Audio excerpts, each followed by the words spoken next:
Sanamente es una coproducción de CNN Chile con Fundación Rasmus y Grupo CAP.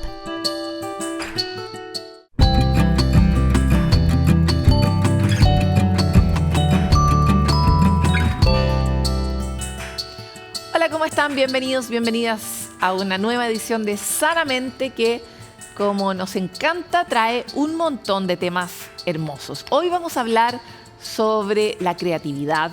Vamos a hablar sobre las posibilidades que entrega el arte para niños, niñas, adolescentes, adultos, a todas las edades, para poder entrenar algo tan relevante en estos tiempos como es el pensamiento crítico, la capacidad de adaptarse y de transformar, pero también la posibilidad de expresar nuestros sentimientos, lo que nos pasa y poder reconstruir la imagen que tenemos de nosotros mismos incluso gracias a esta experiencia. Eso lo abordaremos con la directora de Nube Lab. Pero además vamos a tener un acceso privilegiado a la protagonista de la película Fuera de mí, que está recién estrenada y cuenta la historia de una niña que tiene parálisis cerebral. Vamos a conocer ambas cosas y datos, casos, experiencias, reflexiones.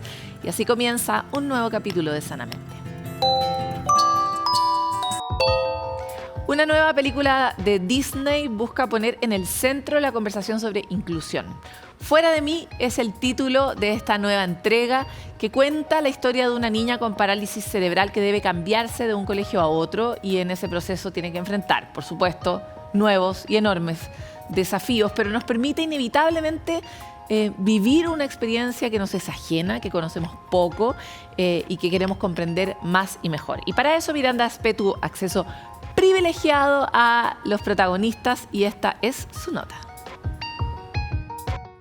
My name is Melody Brooks, and I have cerebral palsy. Go ahead and stare. It's 2002. You've never seen a girl in a wheelchair who doesn't talk. Como cualquier adolescente con discapacidad, Melody se enfrenta a distintos desafíos. Butts in my face because people don't see me. Staircases, people who say hi but sound so sad. Pero pese a su gran inteligencia, no tiene las mismas oportunidades, ni la tratan como al resto. Melody? Leif Erikson. That's correct. Mr. Deming shouldn't say anything. Claire. She's from the special room. That's enough. Esa historia cuenta Fuera de mí, la nueva película de Disney a la que Sanamente tuvo acceso exclusivo para conversar con su elenco. ¿Cómo crees que Melody enfrenta los típicos problemas y desafíos de un adolescente? Teenager. Creo que Melody es muy apasionada y segura de sí misma y cuesta mucho para derribarla. Eso le ayuda mucho en su viaje, el hecho de que sea tan valiente y no le importe lo que la gente piense de ella. Pero es duro y se refleja en la película, pero vemos que Melody siempre se levanta y lucha y eso es muy importante. Lucha y resiliencia que se demuestran con el apoyo de su familia, especialmente de Chuck, su padre en la película, que la apoya para cambiarse de colegio y afrontar nuevos desafíos. Most of us have a hard time getting back. A la mayoría de nosotros nos cuesta levantarnos después de sufrir acoso o de que nos aparten o invisibilicen. Así que creo que tiene ese espíritu indomable como personaje y también cuenta con la ayuda de su familia. Y creo que necesitamos ambas cosas, ¿verdad? Si tenemos la suerte de tener familias que nos apoyen y familias que realmente nos ven, especialmente el personaje de Chuck, él realmente ve de lo que ella es capaz. Y creo que si tenemos nuestro propio coraje y contamos con el apoyo de la comunidad, podemos hacer cualquier cosa. ¿Qué tan crucial es la comunidad educativa para que Melody y todas las personas con discapacidad puedan adaptarse a un nuevo ambiente? I am working on a program to integrate her into the regular classrooms. Who's going to turn the picture? No siempre me han entendido, por decirlo de alguna manera. Puedes ver eso en la película.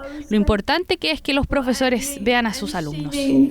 Como docentes, como apoderados, como personas, muchas veces subestimamos las capacidades de las personas que no pueden hablar, como personas con parálisis cerebral, autistas o con otras condiciones.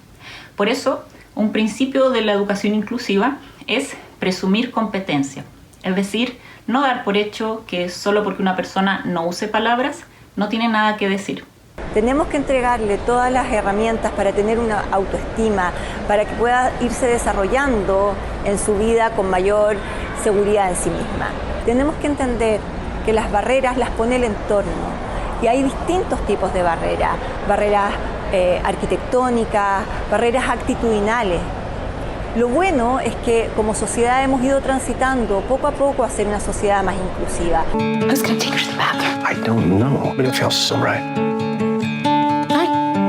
Yes, finally.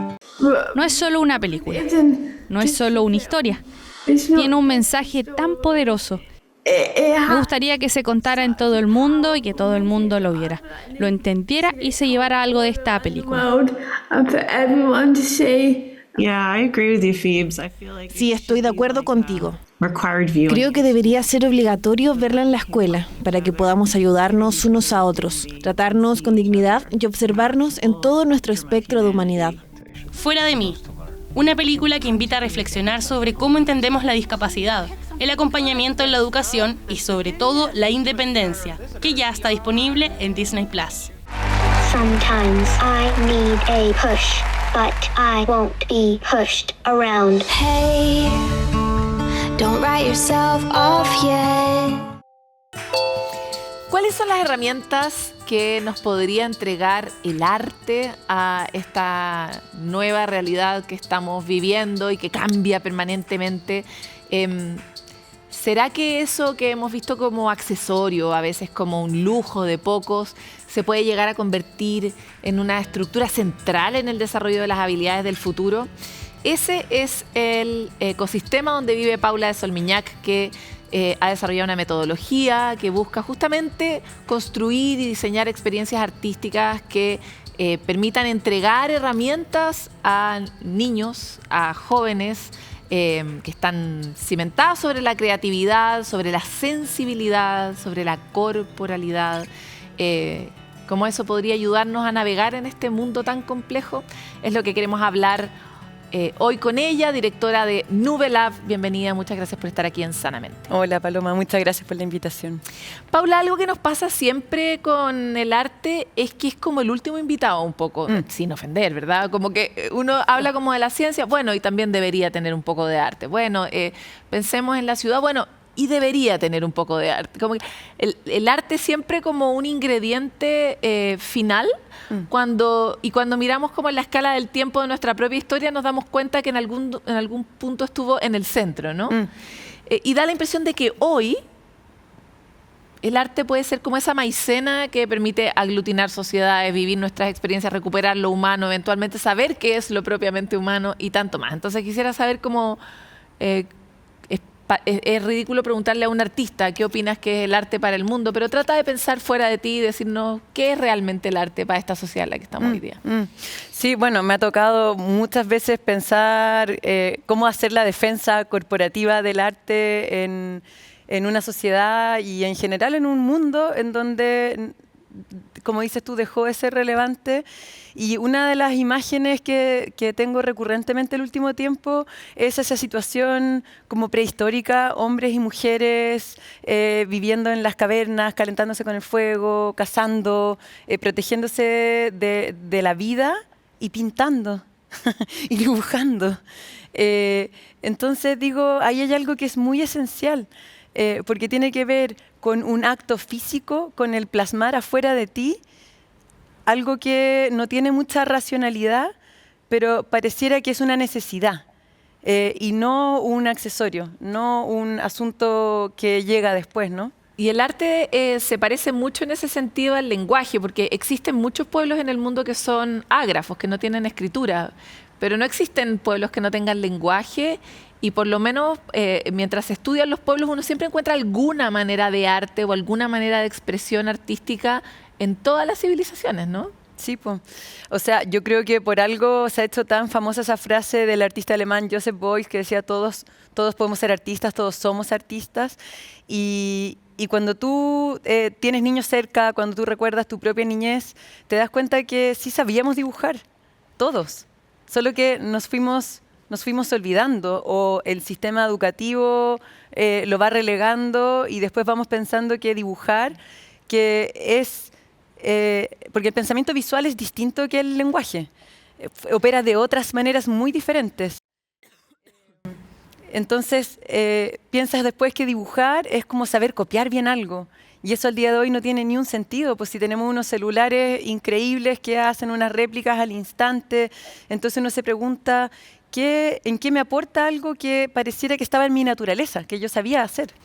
Eso igual me lleva inevitablemente al presente porque estamos viviendo una sociedad que se pregunta mucho qué es lo que nos distingue, lo que nos es propio, pero también es una sociedad que al mismo tiempo está buscando salidas de cómo salvarse del dolor, salvarse de la polarización, de las cosas que nos están afectando hoy día como sociedad. Y entonces ahí quisiera comprender la mirada más bien sociológica de lo que ustedes hacen con el arte, con las personas. Sí.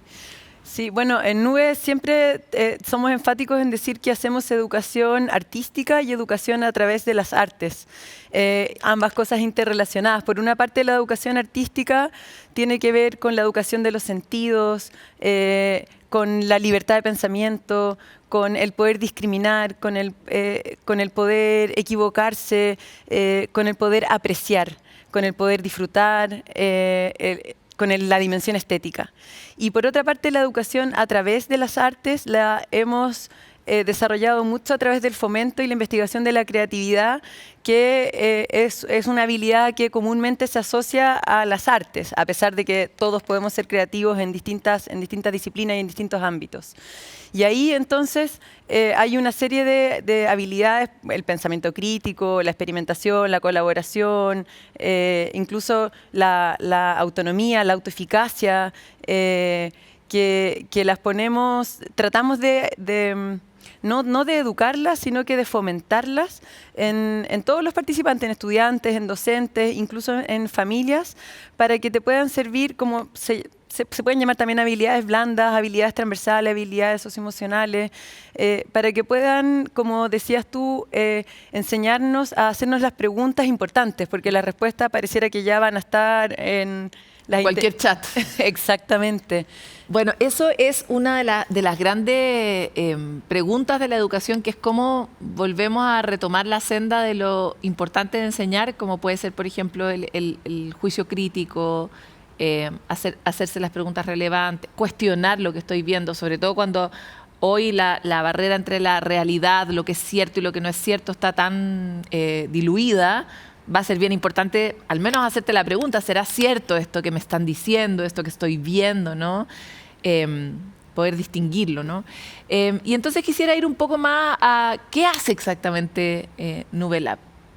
Bueno, en Nube partimos trabajando el 2012 como un programa extracurricular, que es como el lugar que más habitualmente se le asigna a los talleres de arte, pero dimos la pelea y desde el 2014 somos un programa curricular en las escuelas públicas de Las Condes, donde partimos, y ahora estamos trabajando en Santiago, en Coquimbo, y tenemos una serie de otros programas funcionando en donde aplicamos esta metodología, el método Nube, que es una publicación del 2019, donde activamos principalmente tres cosas. Uno, el artista profesor. Trabajamos con un equipo maravilloso de artistas, muchos artistas jóvenes, que entienden su trabajo creativo a la par del trabajo pedagógico.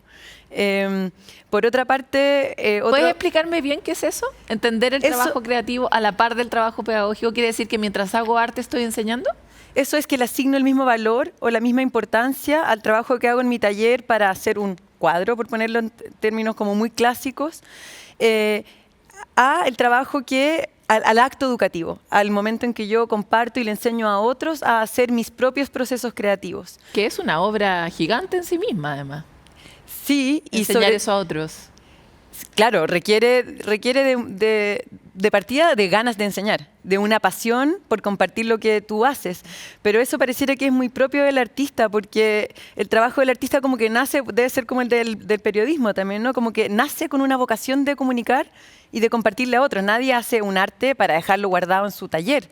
Queremos con ansias compartirlo con otros. Entonces, la pedagogía y el arte tienen una cosa natural común. No están tan ajenos, solo que en la sala de clases o en el taller compartimos esos procesos creativos y no los resultados, que es lo que habitualmente vemos como espectadores en el museo, en la galería, en donde sea. Y ahí hemos reclutado cada vez más artistas jóvenes que sienten esa vocación social como del arte social, del arte en sociedad, en la sala de clase o donde sea. Hay un segundo pilar que es muy, muy relevante y que tiene, nosotros le llamamos el contexto como recurso, que es decir, que en cualquier parte modesta, precaria o lujosa, abundante, tú tienes potencialmente recursos y que lo activas creativamente. Eso implica que tú puedes empoderar a todas las personas con capacidades creativas diciendo, mira, en realidad, y eso es muy propio del arte contemporáneo, hoy día se hace arte con todo, con aire. Entonces todo es potencialmente transformado y te hace pensar también que la basura no es una condición de las cosas, sino que un estado transitorio, porque todo puede tener una otra vida.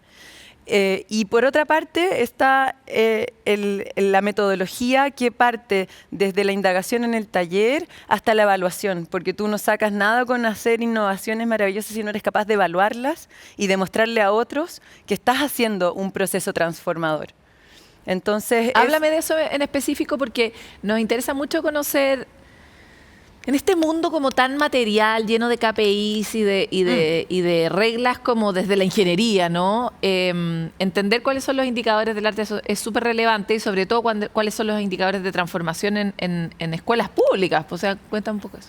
Sí, bueno, igual la subjetividad es inherente al acto artístico, entonces tú no puedes tomar la evidencia de una manera puramente cuantitativa. Tú tienes que idear metodologías mixtas, nosotros le echamos mucha mano a lo que sabemos hacer, que es la evidencia fotográfica, la evidencia de video, la evidencia visual, la observación etnográfica. Siempre hemos trabajado con antropólogas, con sociólogos, y ahora último estamos trabajando con investigadores de la creatividad de la OCDE y de la Universidad Católica para poder definir ciertos conceptos y poder evaluarlos con estas metodologías, quanti y quali.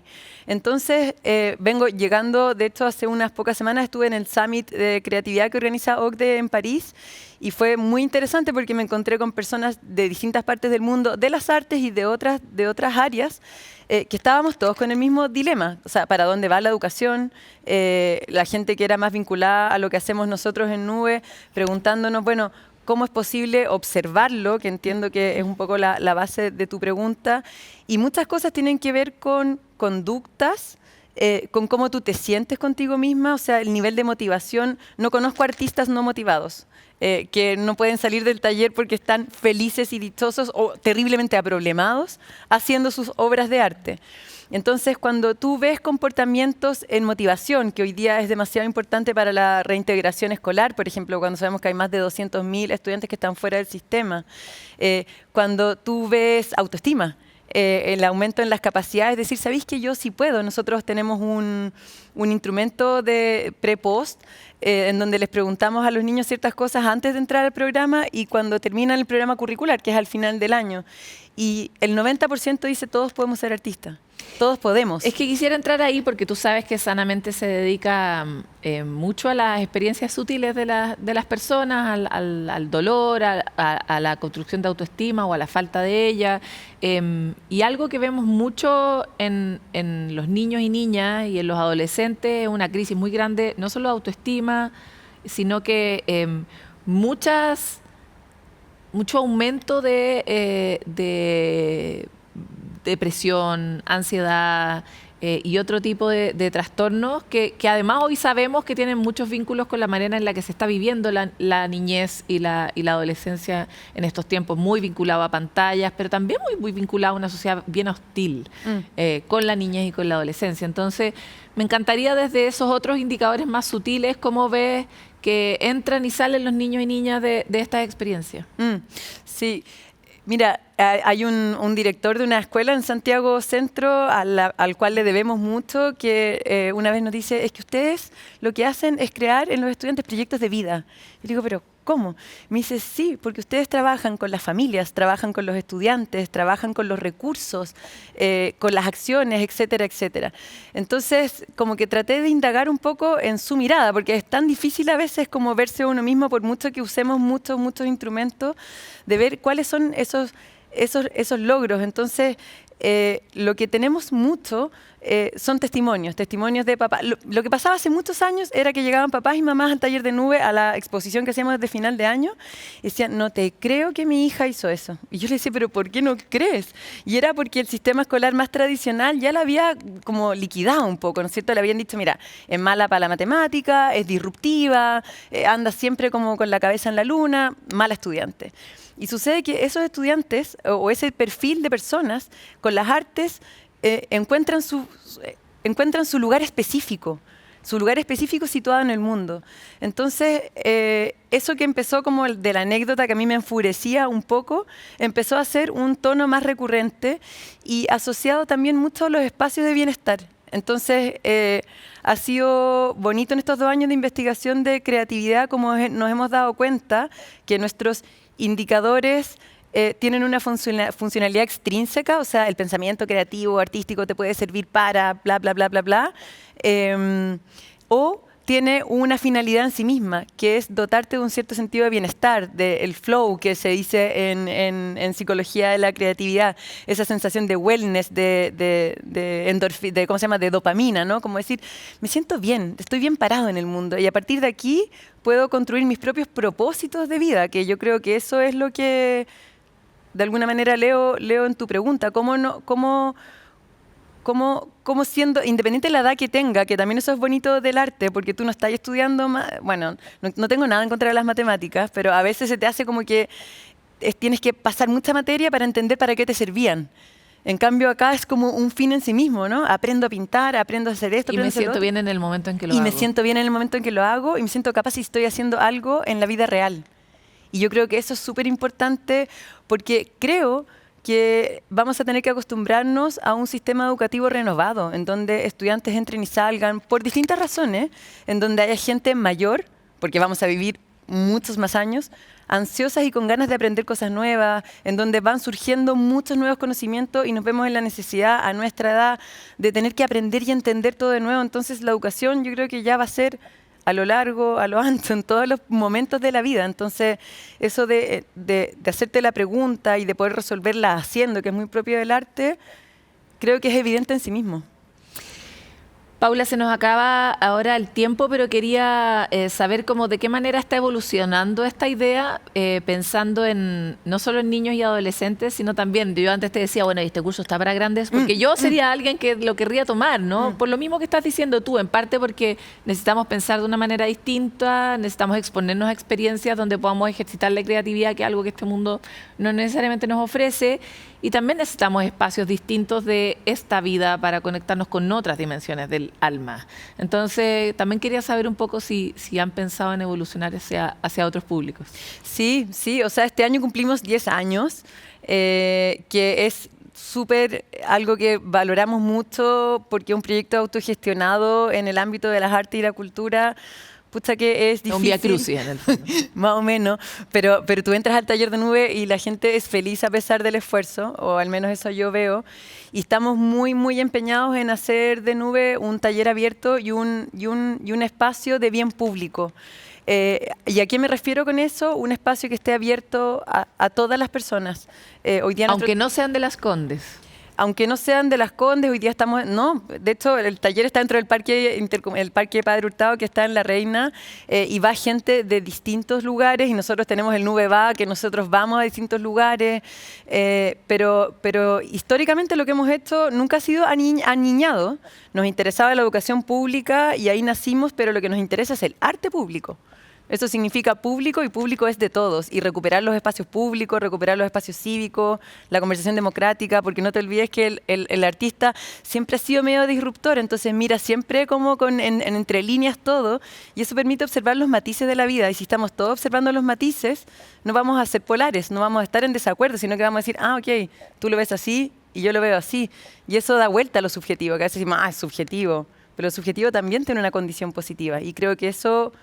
es algo que necesitamos fomentar más todavía en estos tiempos polares. Sí, y además lo subjetivo es la condición de la vida, ya lo decía Maturana, ¿no? No Sí, podemos pues. mirar excepto que desde nosotros. Oye, bueno, la gente que quiera saber va a tener toda la información respecto de Nube, porque la vamos a publicar ahí como links y etcétera para que se enteren y que les siga floreciendo el proyecto en otros 10 años. Muchas gracias de nuevo por la invitación y la conversación. Nosotros vamos a hacer una pausa, siempre yendo a la calle, preguntándoles a ustedes cuáles son sus propias metodologías creativas, a veces para salir de ciertos estados que nos atrapan o encontrar un camino hacia un mayor bienestar. Vamos y volvemos.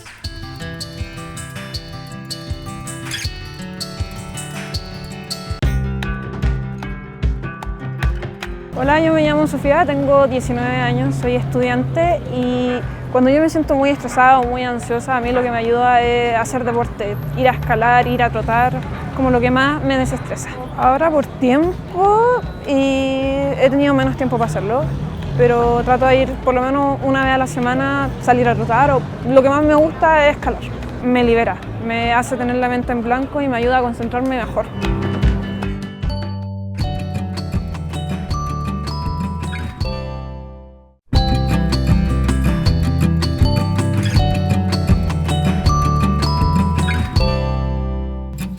La relación de las personas, de nosotros los humanos con la comida es una relación compleja. Ponemos muchos significados en la comida, a veces nos gusta mucho, a veces nos gusta poco, pero cuando a esa relación que nunca es sencilla le ponemos otro ingrediente como una neurodivergencia, a veces puede tornarse en un verdadero problema. ¿Cómo podemos aproximarnos a esta conversación cuando nuestros hijos tienen alguna neurodivergencia y realmente hacen de un tema el momento de comer? Carolina Melcher, nutricionista especialista en trastornos de la conducta alimentaria, nos cuenta más en la siguiente cápsula. Las neurodivergencias son condiciones con patrones neurológicos que se desvían de las normas oficialmente establecidas, como el trastorno bipolar, el TDAH, que es el trastorno de déficit atencional con hiperactividad, y el autismo. Las conductas alimentarias atípicas, especialmente en personas dentro del espectro autista, tienen un origen multifactorial. No se trata simplemente de caprichos o mañas. Los hiperfocos alimentarios y la rigidez cognitiva son características clave. Las preferencias alimentarias en estos casos no solo se ven influenciadas por factores económicos o culturales, sino también por el impacto sensorial, las texturas, sabores, colores, olores, temperatura, hora del día e incluso la disposición de los alimentos en el plato pueden ser factores determinantes. La ingesta limitada de alimentos en personas neurodivergentes, sobre todo autistas, a menudo lleva a deficiencias nutricionales. Sin embargo, obligar a alguien a comer algo que rechaza solo exacerba el problema. Este tipo de presión puede aumentar el rechazo y hacer retroceder a la persona en el manejo de sus habilidades sensoriales. Es imperativo abordar estos casos con paciencia, respeto y una comprensión profunda de las neurodivergencias. Es importante que si tienen estas dudas sobre sus hijos puedan recurrir a profesionales de la salud especialistas en neurodivergencia. Dentro de estos profesionales nos podemos encontrar con terapeutas ocupacionales, psicólogos, psiquiatras y neurólogos, también pediatras especialistas en neurodivergencia. Por otro lado, si los padres o cuidadores de un infante perciben que tiene problemas alimenticios, es importante que recurran a una nutricionista especialista en el tema. Llega el momento de los puntos de encuentro donde compartimos experiencias, ideas, iniciativas que puedan justamente encontrarnos o bien sentirnos mejor. ¿Sabían ustedes que el 78% de la población chilena se siente satisfecha con su vida? Esta es una de las principales conclusiones que arrojó la encuesta de bienestar social 2023 realizada por el Ministerio de Desarrollo Social y Familia. Este instrumento se enfoca en evaluar las oportunidades a las que acceden las personas para poder desarrollar esa vida con la que sueñan.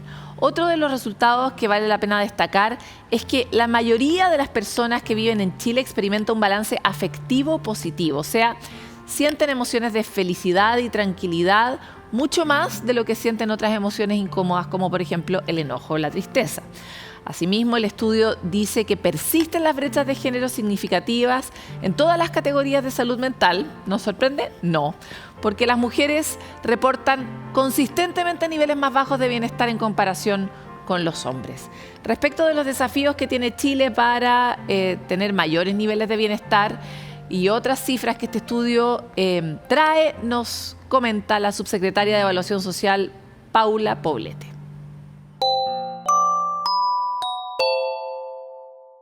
Existen diferencias entre los distintos grupos. En 2023, el quintil de menores ingresos muestra una satisfacción con la vida que es 13 puntos porcentuales menor que la del quintil más alto.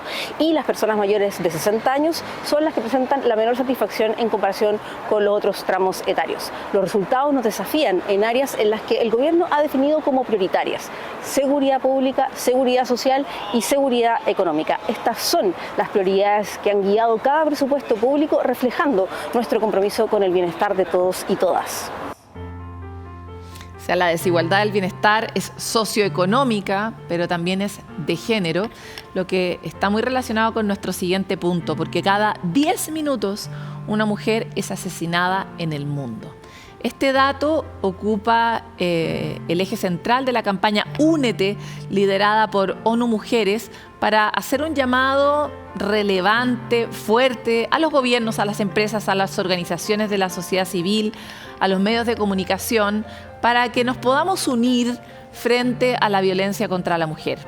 Esta campaña busca promocionar 16 días de activismo contra la violencia de género, que comienza el 25 de noviembre con la conmemoración del Día Internacional de la Eliminación de la Violencia contra las Mujeres y termina el 10 de diciembre en el marco del Día de los Derechos Humanos. Gabriela Rosero, jefa de la oficina de Chile de ONU Mujeres, nos cuenta mucho más sobre esta campaña. En Chile, casi 1 de cada 2 mujeres ha sufrido alguna forma de violencia, lo que destaca la urgencia de abordar esta problemática como una prioridad de seguridad pública.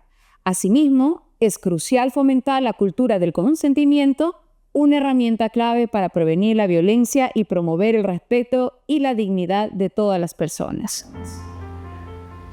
Vaya que ha sido central en la contingencia de estos últimos meses la violencia contra las mujeres y no tenemos que olvidarla, porque además de que somos buena parte de la población, de que tenemos que, por alguna razón misteriosa, aceptar que nuestra vida es sistemáticamente más difícil que la de los hombres, las mujeres somos un gran aporte a la sociedad y así lo demuestra nuestro siguiente punto de encuentro, porque 3 mujeres chilenas lanzaron una aplicación innovadora para la tercera edad. Es Life Go Up. Esta aplicación tiene como fin servir como una red social donde las personas mayores puedan conectar, socializar y aprender sobre distintos temas y actividades. Todo esto basado en un sustrato en el que todos queremos estar, que es entretenernos. La idea de esta aplicación surgió durante la pandemia COVID-19 como una respuesta a una inquietud por mejorar la comunicación y el bienestar de los adultos mayores que quedaron tan aislados, ¿no?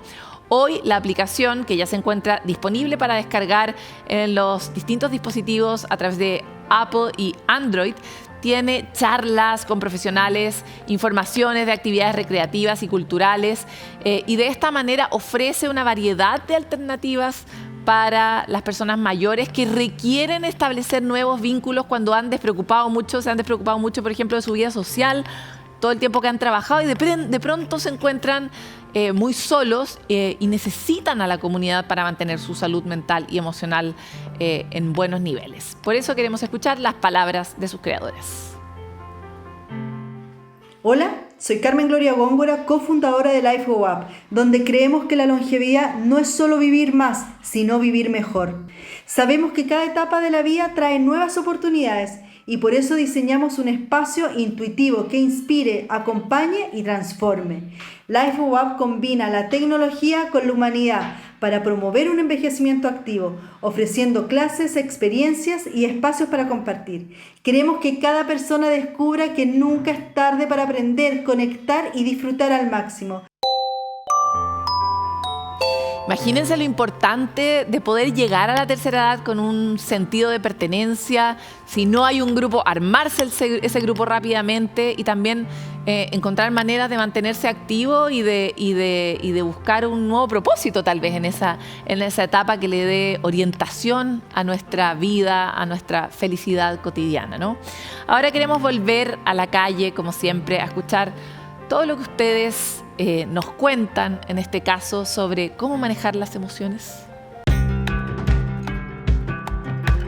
Yo me llamo Paola Varas, tengo 54 años y vengo de San Felipe. Bueno, yo para manejar la pena van a ser 5 años que mi mamá se me fue y la pena sigue ahí, pero yo cuando estoy en casa o en el trabajo coloco música, me gusta Luis Miguel, las cumbias, los reggaetones buenos y ahí para matar la pena. Y en la casa igual, me entretengo con mis cachorros, con mis 3 perritos, tengo 3, regaloneo con ellos, yo cuando descanso se acuestan conmigo y yo juego con ellos también porque tengo una labradora mestiza, una salchicha y un Yorkshire Terrier. Entonces con ellos yo me distraigo.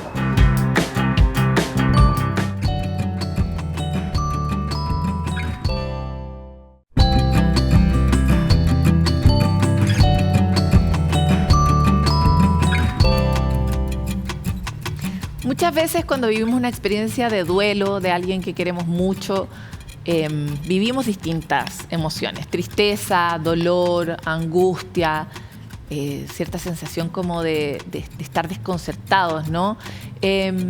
Y nos cuesta preocuparnos por todas esas dimensiones porque son demasiado complicadas para quienes están pasando por esa situación. Entonces, como que acercarse y ver de qué manera podemos relacionarnos con ello es difícil. Sabemos qué es lo que no hay que decir cuando alguien está pasando por un duelo, para que no nos desubiquemos tanto y seamos un poco más funcionales en esos momentos tan duros que están viviendo otros, es que les tenemos de regalo esta linda animación. No estamos acostumbrados a hablar sobre la muerte. Por eso, cuando tenemos que apoyar a alguien cercano en un duelo, muchas veces no sabemos qué decir o cómo actuar. Sin embargo, aprender qué cosas evitar puede ser de gran ayuda. Todo pasa por algo, al menos ya no estás sufriendo, o el tiempo lo cura todo. Son algunas frases que podemos evitar y reemplazar por lamento mucho lo que estás viviendo. No sé cómo te sientes, pero te puedo ayudar en lo que necesites. Incluso podemos ser más asertivos y cambiar el dime si necesitas algo a directamente preguntar cómo te puedo ayudar. Así, ese primer paso recae en ti, que estás ofreciendo apoyo y no en la persona que está atravesando por este momento difícil. Tampoco les digas cómo sentirse. El duelo es una montaña rusa de emociones, así que lo que experimenten es válido y parte de un proceso que necesita ser visible y no reprimido. Además, según un estudio publicado en la revista científica PLOS ONE, que observó el grado de satisfacción del apoyo social de las personas en duelo, demostró que el soporte que más valoraron no era ni el de sus psicólogos, amigos ni familia, sino que el de sus mascotas. Así que no te preocupes, a veces estar presente para alguien que lo necesita puede ser más importante que lo que tengas que decir. Llega el momento de los recomendados de Sanamente, donde les hacemos alguna sugerencia, una serie, un libro, algo que pueda servir para iluminar una zona oscura. En este caso es el libro Silencios. ¿Por qué tenemos que hablar del suicidio en la vejez? Este libro fue editado por los psicólogos Ana Paula Vieira y Nicolás Cisternas y es un trabajo que reúne ensayos de profesionales de distintos ámbitos que permiten hablar sobre 2 grandes temas que son tabú en nuestra sociedad. Por un lado, la vejez, y por otro lado, el suicidio. Este texto de la editorial La Pollera fue presentado en el GAM y en este encuentro asistieron representantes del Ministerio de Salud, de Senama, de la Sociedad de Geriatría y Gerontología, académicos e investigadores de distintas universidades. Recomendamos su lectura para poder levantar una conversación necesaria, una reflexión que nos ayude a tomar acciones concretas que permitan abordar este tema.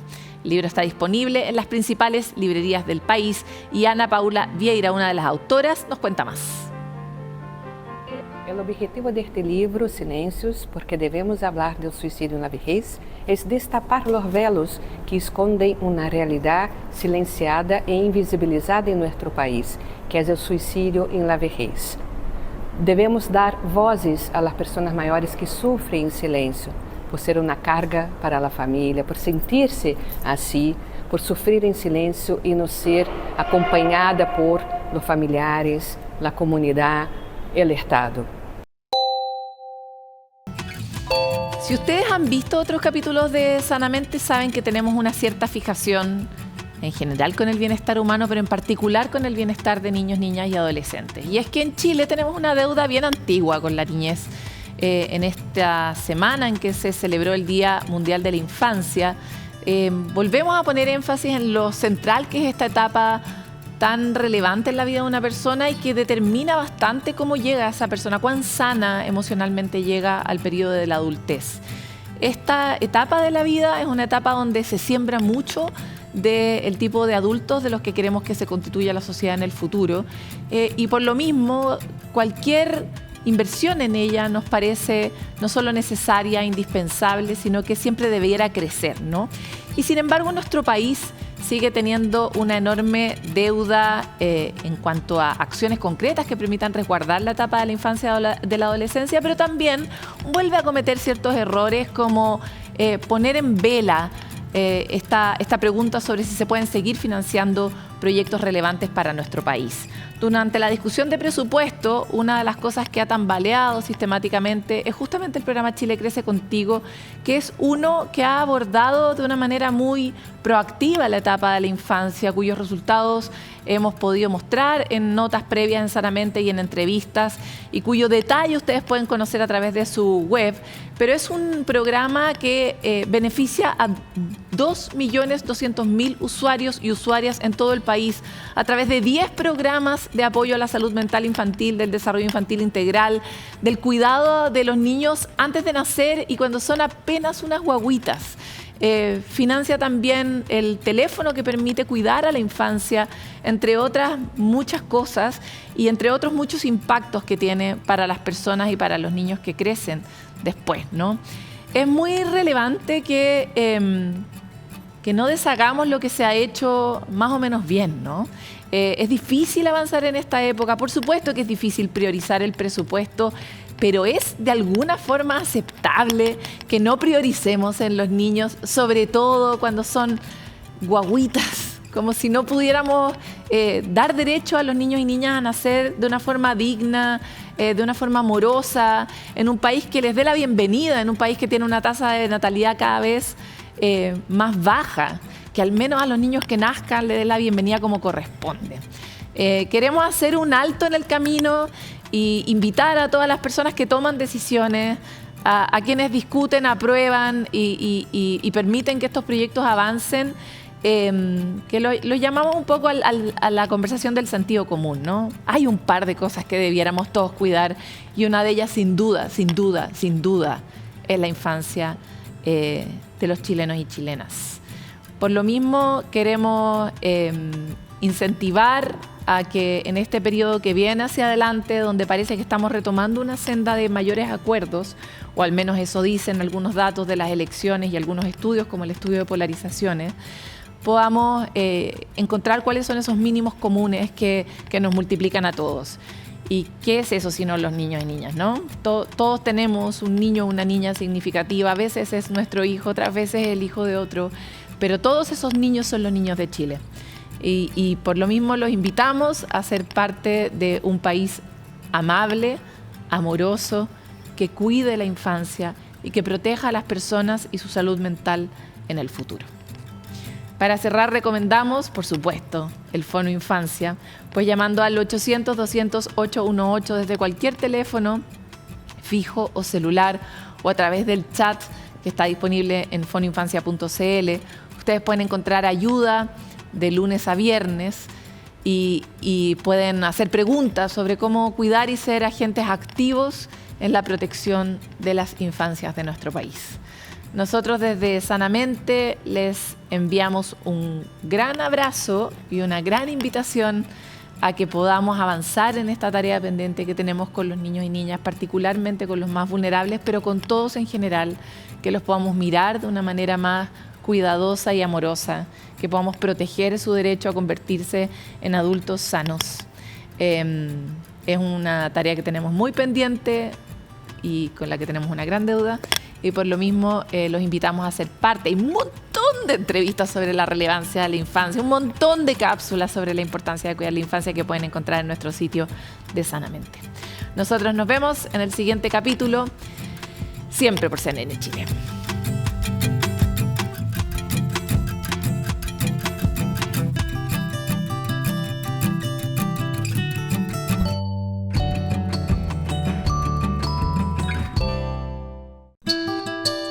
Sanamente es una coproducción de CNN Chile con Fundación Rasmus y Grupo CAP.